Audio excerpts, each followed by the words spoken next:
Salam sejahtera bagi sahabat seimani yang dikasihi Tuhan. Selamat datang di program Renungan Penyegaran Iman dengan tema Jadilah Pemenang. Roma pasal 8 ayat 31 hingga ayat yang ke-39.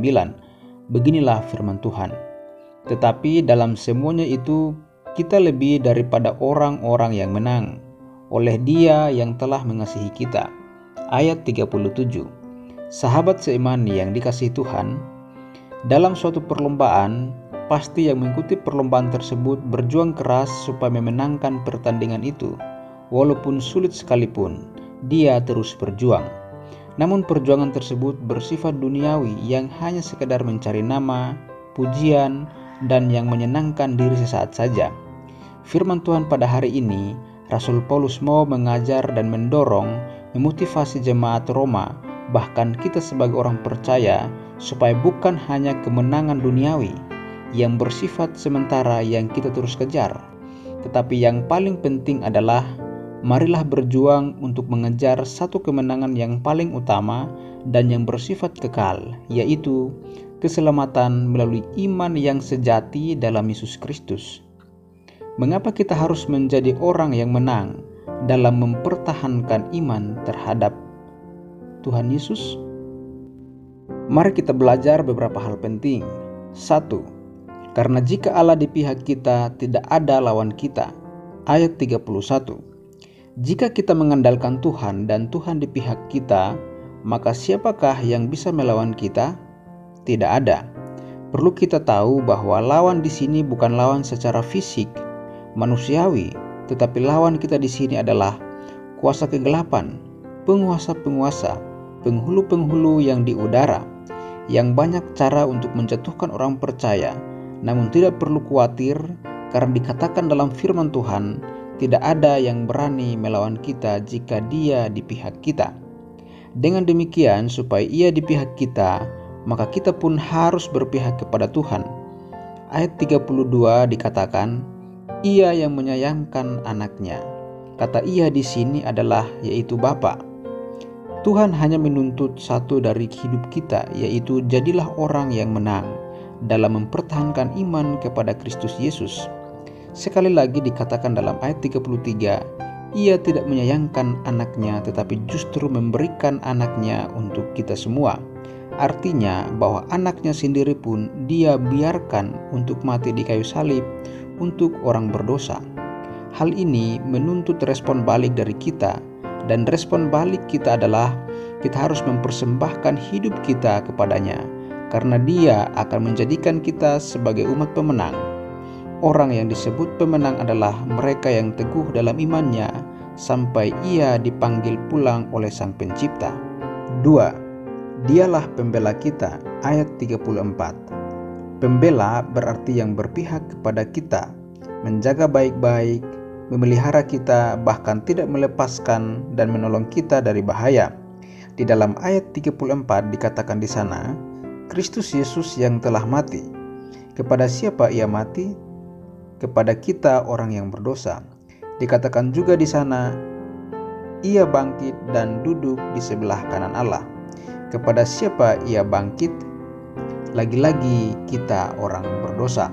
Lebih jelas ayat 39 dikatakan di sana, tidak ada yang dapat memisahkan kita dari kasih Allah. Siapakah kita sehingga Ia tetap merangkul kita dari lawan kita?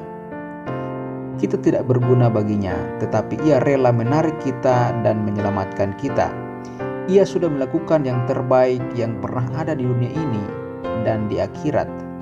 Firman Tuhan hari ini menyadarkan kita yang selama ini jauh, yang sibuk dengan dunianya yang fana, marilah mendekatkan diri kepada Tuhan, berpegang kepada Tuhan.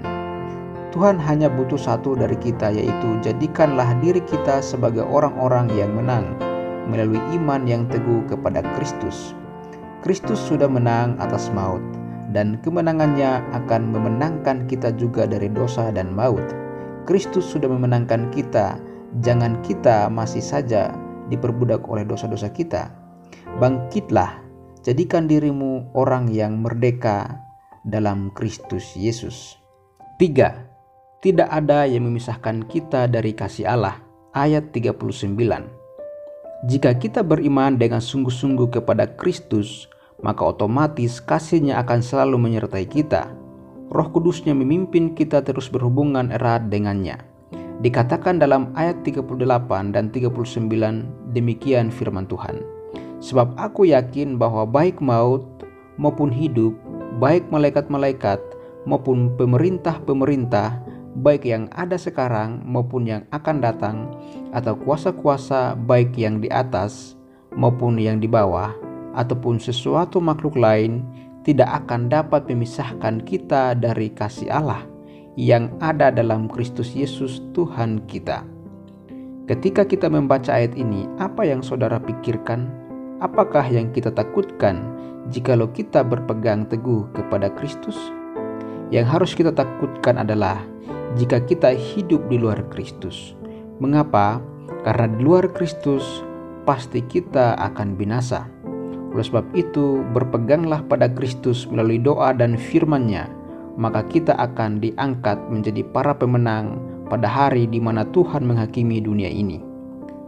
Saudara seimani yang dikasihi Tuhan, sudahkah saudara berjuang untuk hidup menuju kemenangan kekal? Apa yang menjadi penghambat saudara sehingga sulit melangkah dalam beriman kepada Kristus? Apakah saudara mulai berpikir untuk mau memulainya?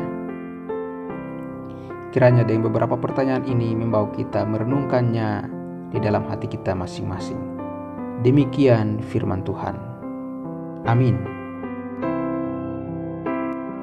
Kita berdoa.